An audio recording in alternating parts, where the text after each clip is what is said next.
10 years ago.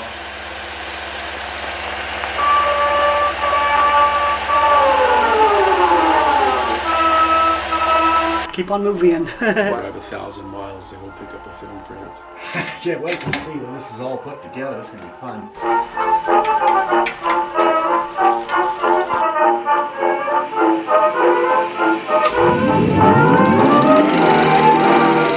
I just like the movies and the sound of the projectors going. I like the sound of the projectors. Around 1991, I visited a store here in San Bernardino that sold computer hardware stuff, but I noticed on the corner on the ground one of these old Bell & Howell 16mm projectors. I immediately knew what it was. And the guy was offering, he wanted 75. I said, can I just do it for 50? And he said yes. And I got it, but it was a high mileage unit and was in need of some servicing, but it lit a spark.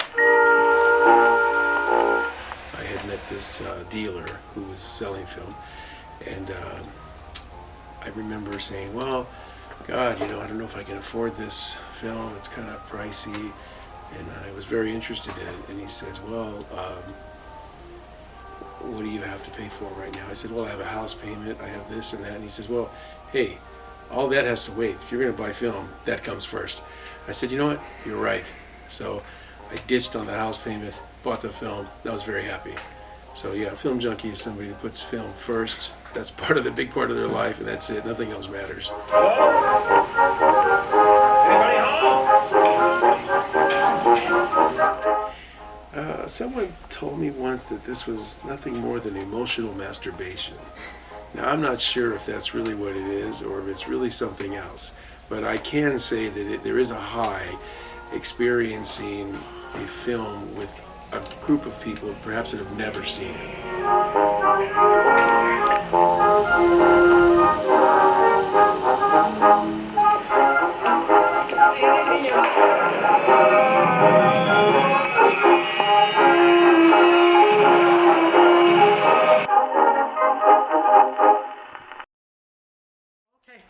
Yeah, I'm Mike Morrison, and I'm 69 years old, and I'm originally from Indiana, and I used to be a projectionist there, and came out here and was a projectionist here up until probably 5-10 years ago or something when they went digital.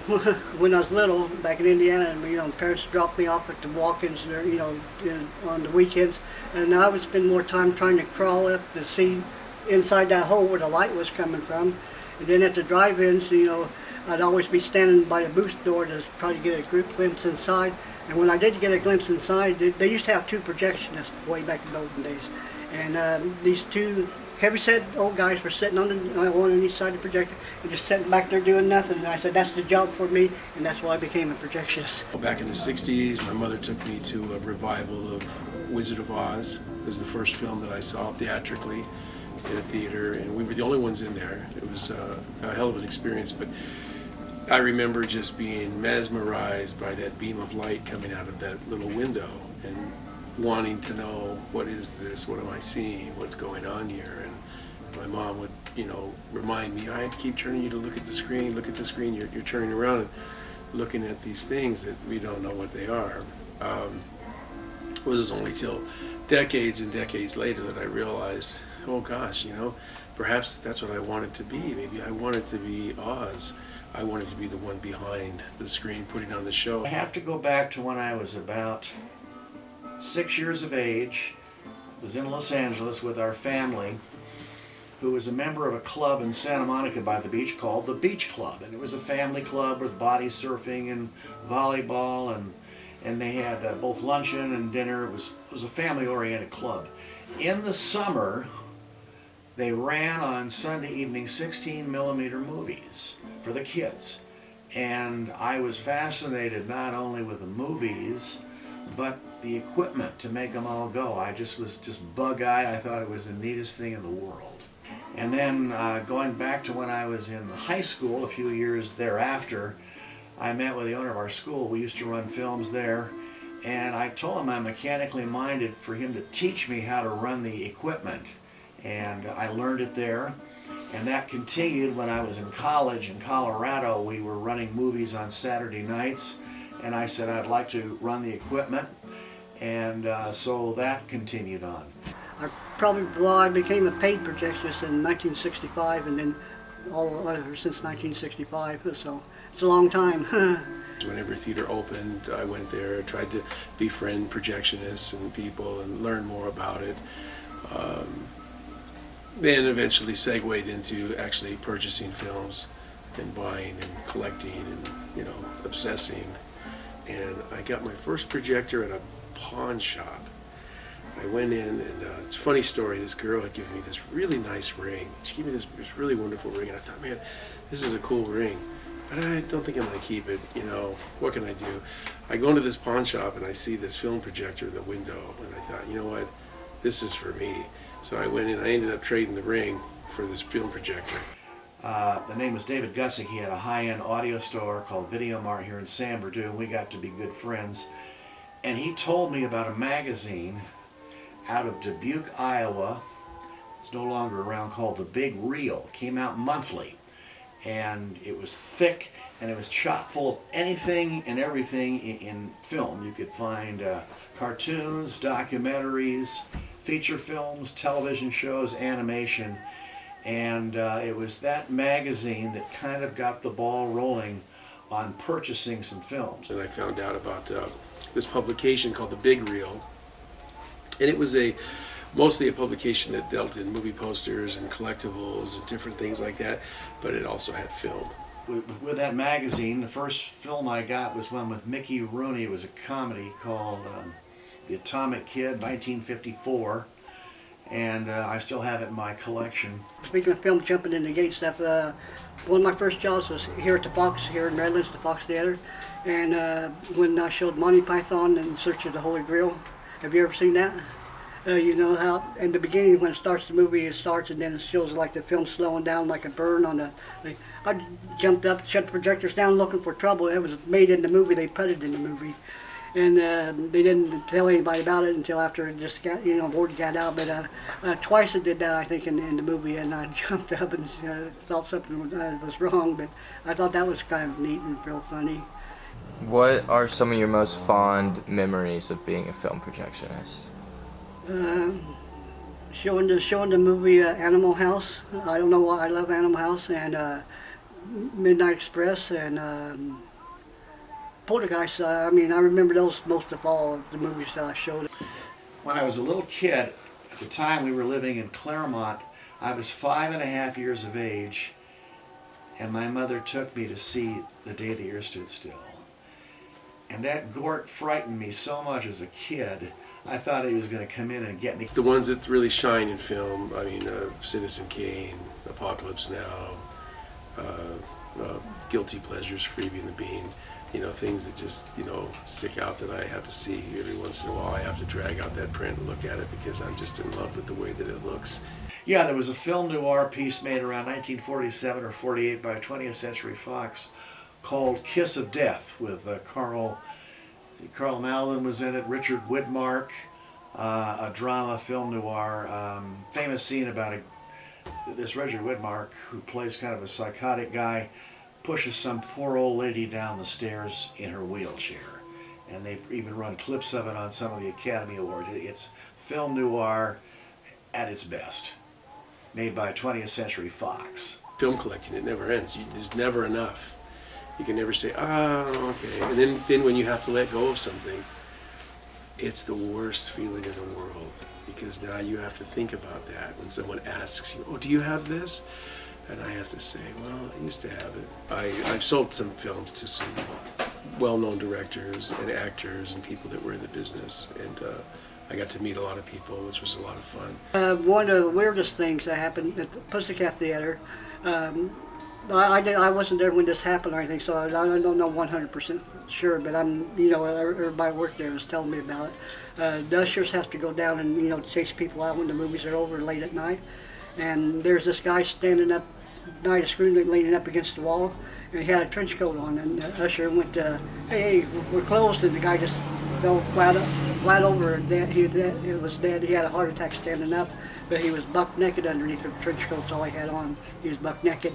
And one time at the at the Fine Arts Theater, which was right behind the Pussycat Theater, there was from the booth you can see everything out there. And I seen this girl. It's okay to go ahead and say, was down on her knees. The guy was sitting in the seat like that. So I shut the movie down, turned on the house lights, and she looks up at me, and then just goes right back. So I just started the movie back up. And another shot, I was in New York City, spring of 2001, and I have some pictures that I shot of some objects that you will never see again. That's all I will tell you. I think you probably know what I'm going to run, so come on in.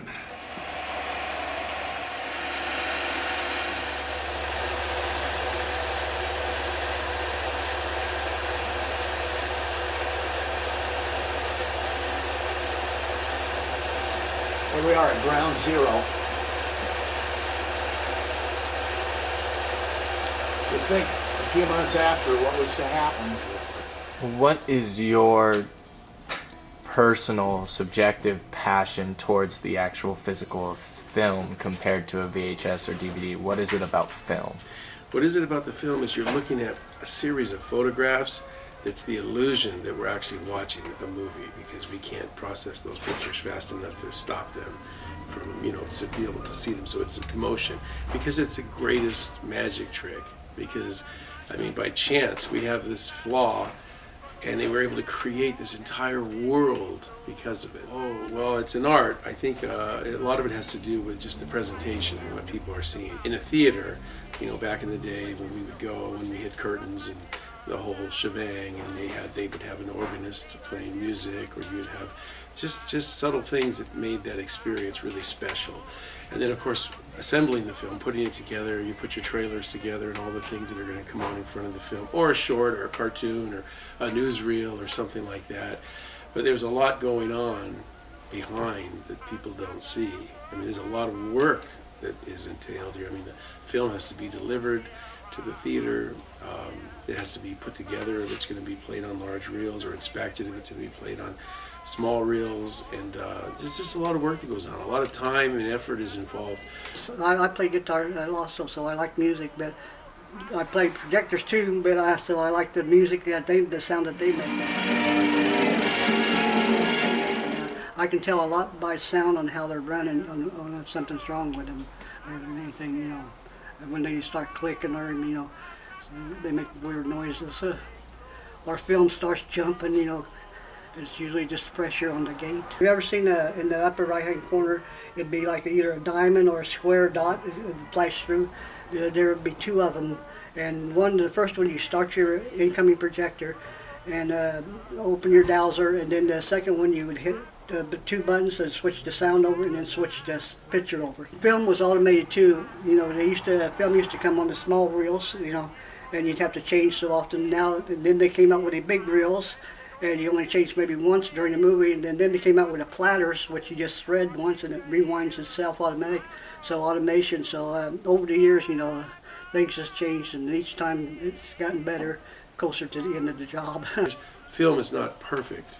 There's a lot of things that are not right with it. There are things that are not right, but that's all the stimulant.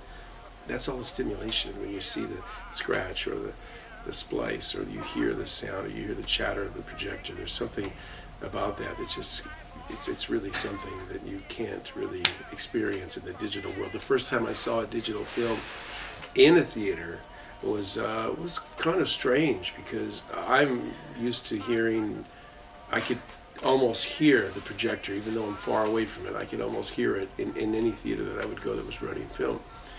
And the first time I sat in a digital theater and watched a video, that's what it was, I kind of felt like this is almost like there's no motion, there's nothing happening, there's no presence of motion, there's nothing except for this light that's really giving you this digital translation, and there's nothing moving. So it became very quiet that night in that theater for me. Probably, I don't know what year it was, but I went to Show West one year. Me and a friend, we went to Las Vegas to Show West, and they showed Windwalker in digital. And it was a great old big icky projector, just a long one and stuff. And I thought to myself, you know, it's all over with and stuff. But over the years that it took to convert over to this stuff, it, you know, it's just got worse and worse and worse because you knew you're going to lose your job. I miss my job. I wish I was still working. But over the years, you know, when they went to digital, I don't think there's any real projections left around, you know, because it's all done by the manager or their home office through a server, you know. Well, at one point, get film at a camera store, any camera store. But now I have to order it directly from Kodak in Rochester, New York. And the number of film stocks is diminished almost to nothing, and who knows how long this will continue. But it's far and few between, so someday this hobby may just come to an end, sadly. Now, it's even worse because you can go see a movie in multiple theaters and it doesn't look the same. Just recently, The Lighthouse, which was shot in black and white film, I saw it in the desert and it was spectacular. This theater had it, I mean, dead on. Then I saw it again in another theater and it was dark and it didn't look right. And I thought, you know what, they really, these whatever they're using here, maybe they're not maintenance in them, maybe they're not keeping up the equipment, you know, where it should be. I'm sure there's a lot of technical things that go on there with digital that you have to really keep it up to snuff. Whereas with film, it was very universal, and it's really the lens and the light source, and pretty much that's it. I mean, you know, you have the intermittent of the projector. The studios did a very nasty trick. Leading up to the transition, somebody decided, well, we're going to do this thing called digital intermediate. So we're going to cut the filming computers now. We're no longer going to cut the negative, and we're going to make a file, and then we're going to make a film print from that. So it's a step down. So all of a sudden we're running these films in the theater, and I'm like, well, gosh, why is this so soft? I can't focus it. It's like there's something not right there about this print. And I didn't know what was going on. I just thought, well, maybe it's just a bad print, or maybe that's just the way it was. But no, it was the digital in between.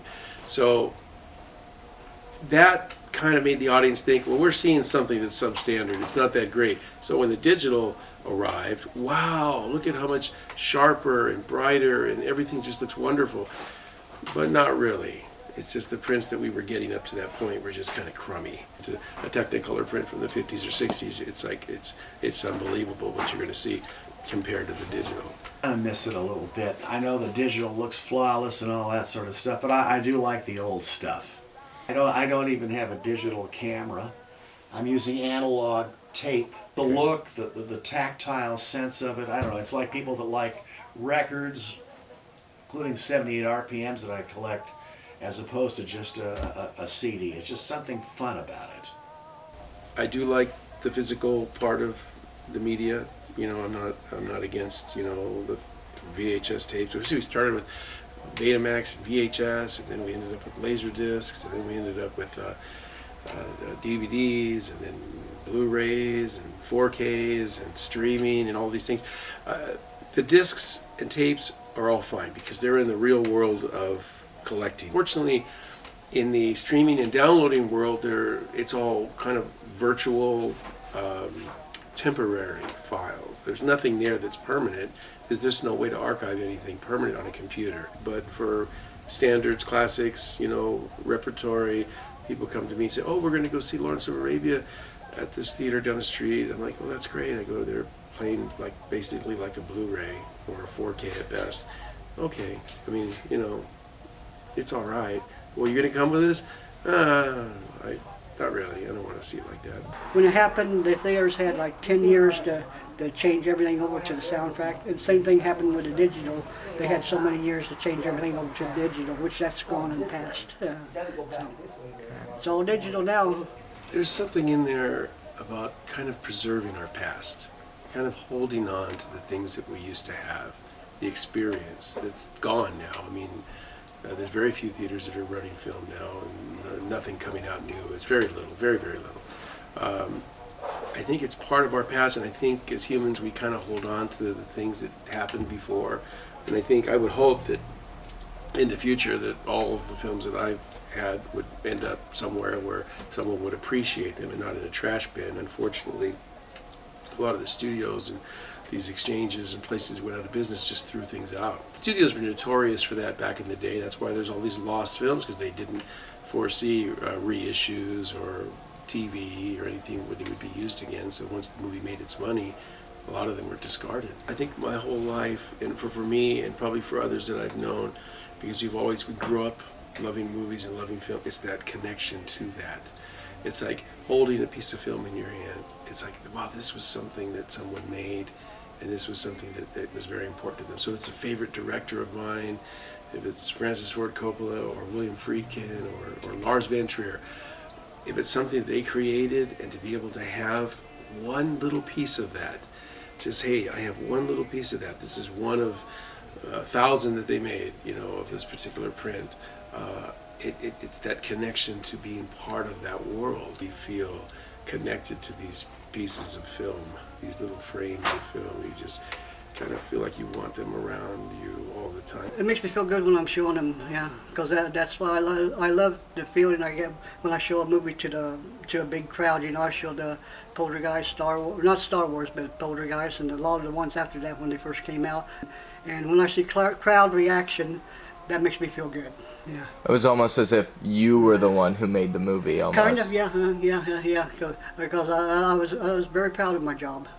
Yeah, and I still am, because I've had, like I said, I've only scratched one movie, knock on wood, that I know of. Sitting in a room with 30 people that have never seen it, and then getting their feeling and their reaction to it, and then it's kind of an emotional energy that's going on in there. Yeah, it's great to get together with fellow baby boomers like me, and we kind of feel like we're kids all over again. I guess that might be the thrill of it. It's fun to have people over, we get some food going, and then we throw on a show, and we just have a ball. When the remake of Poseidon Adventure had come out, a movie called Poseidon, and we were running on the last night of its run, and I thought, okay, you know what, for fun, I'm gonna run the original after. So I went into the audience and I said, hey, this is the last night of the show. You're welcome to stay. At the end of the film, we're going to show the original Poseidon Adventure. So people are like, oh, wow. Some people are like, there was an original? They didn't know. So we ended up running the film after that. And of course, it was a beat up old print, and it broke on me like 3 times. I had to run upstairs and fix it. But the funny thing about it was, when it ended, coming down, I used to always try to get down to the lobby when the movie ended so that I could ask people, did they enjoy the film? Or thank you for coming. At least thank you for coming. And people were walking out and saying, wow, we really enjoyed that. I'm sure you always heard stories about the back seat of your 1957 Chevy at the drive-in and stuff, which there's no more drive-ins. And I worked at the Baseline Drive-In, the Tri-City Drive-In, the Foothill, all of them around here. And the drive-ins was my #1 choice for working at, yeah. I think the most fond memories are basically sharing with friends who enjoy it and love it as I do. Because it becomes an obsession.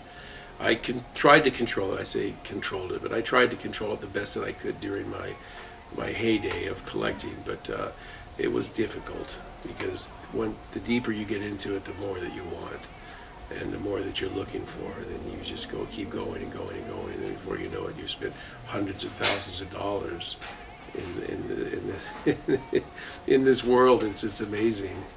It's amazing. Good friend of mine, he used to own a screening room in Hollywood, and they were running a David Lynch film. He says, oh, you got to come out, we're running this film. Okay, so we go, and this is in the 90s, in mid-90s, and we're there, and we're hanging up at the projection booth, and my friend is like, you're not going to believe who's down there. And I'm like, who is it? He says, I'm not going to tell you until the movie's over. I want to see the look on your face.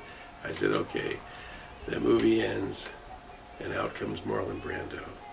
And it was like, holy crap. Of course, I'm the first person he sees, and he says, where's the bathroom?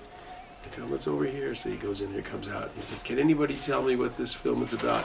And it was Lost Highway, the film that David Lynch had directed. And my buddy who owns the screening room said, I can tell you, it's about this. How do you know that? Because I've been running it all week for Lynch. So I asked Marlon, I'm the first guy to ask, it's like 3 of us there, for his autograph. And I had some letterhead from the screening room. I said, could I please have your autograph? And he tells me, I used to shovel shit for a living. Now people want my autograph. That was a highlight. That was really something. My my hope would be that, yeah, that students or filmmakers, young kids would want to continue to shoot in film, but maybe if they didn't, if they just kept shooting in digital, I guess that's okay, but maybe make a film print, to be shown in that way. There's something about that I think that preserves it, and it kind of gives it legitimacy, and it kind of gives it a little more life, and it exists in that physical world. Did you like that?